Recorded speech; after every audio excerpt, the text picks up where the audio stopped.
Welcome to Urban Legends, and in tonight's video, we're venturing deep into the frozen wilderness of Alaska, a land of endless night, haunting silence, and creatures that defy explanation. From shape-shifting spirits in the tundra, to monsters lurking beneath the ice, here are 5 terrifying cryptids from Alaska, and as always, we save the most disturbing for last.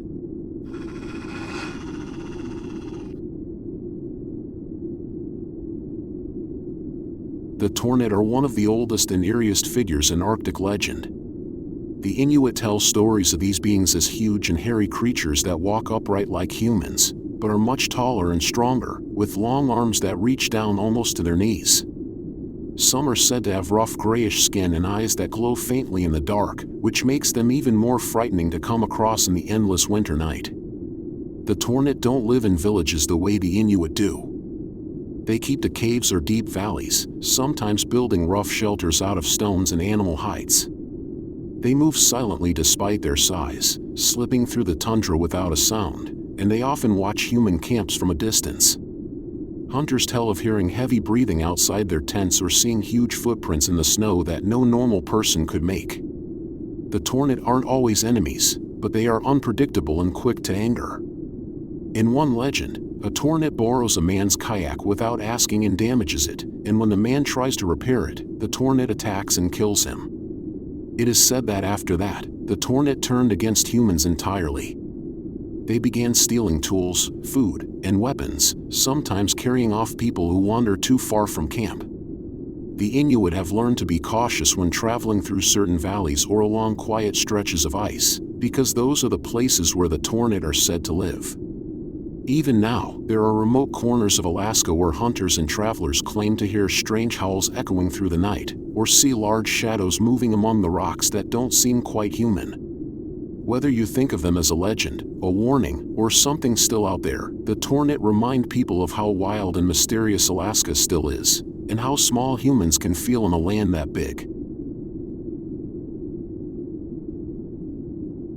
The story of the Fog People is one of Alaska's oldest and most unsettling tales, told by hunters, pilots, and villagers who claim to have seen them. The legend says they appear when the fog rolls in from the coast, or rises off the tundra without warning, swallowing everything in sight until you can barely see your own hands. That's when people start to notice shapes in the mist. They are tall and human-like forms that move when you aren't looking directly at them. They don't make a sound at first, but sooner or later, you'll hear a voice calling your name. Most people who hear it say that it sounds very real and very close. There are dozens of stories about travelers who follow those voices, stepping off the trail or steering their boats just a little too far.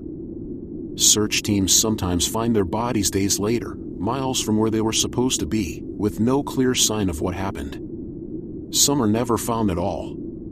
Those who do survive talk about strange feelings, like the air growing thick, or time stretching in ways that don't make sense. Some remember walking for what felt like hours, only to find they'd moved only a few hundred feet.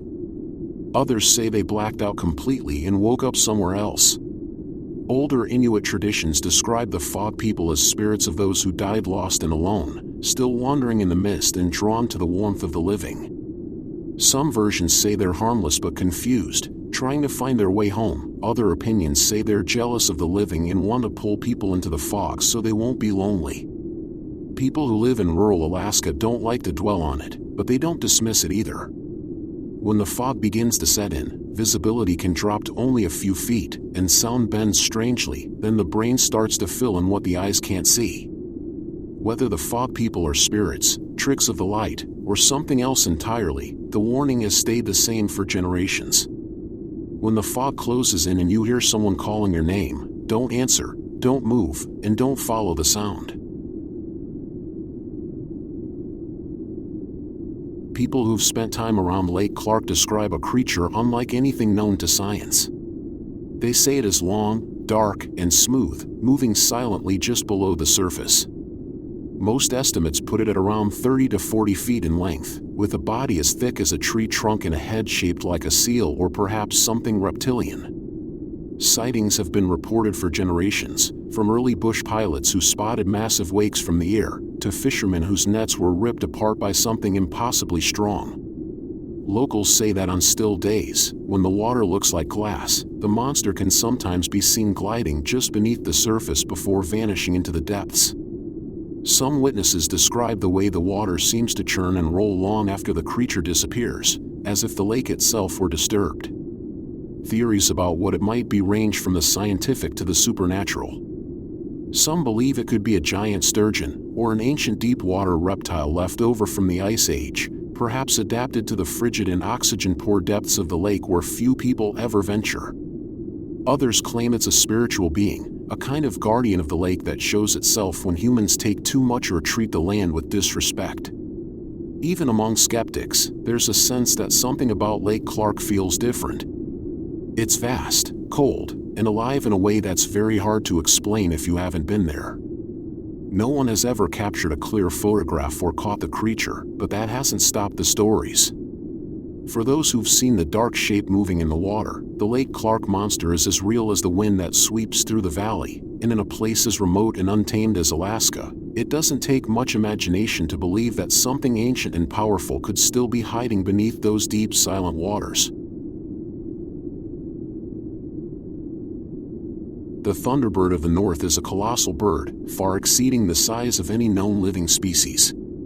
Estimates of its wingspan range from 15 to over 20 feet, with a dark body, a powerful hooked beak, and talons large enough to seize a seal or even a small deer. Witnesses commonly describe it as flying with slow and heavy wing beats that produce a deep rumbling sound, said to resemble thunder rolling across the mountains.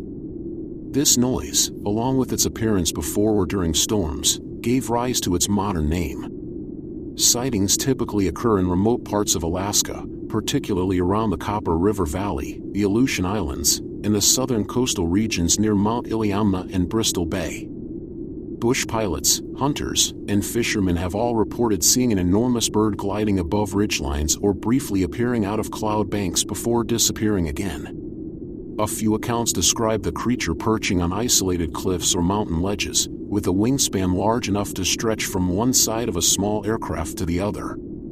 Despite the number of reported encounters, there is no physical evidence of the thunderbird's existence. No photographs, feathers, or nests have ever been verified. Wildlife biologists point out that many of the sightings could easily be misidentified large birds such as the Steller's sea eagle, the largest eagle species in the world, which can have a wingspan of nearly 8 feet. When seen at a distance, especially in fog or against cloud cover, the size and shape of such birds can appear much greater than they are. Even with scientific explanations, the thunderbird remains one of Alaska's most enduring and intriguing cryptid stories.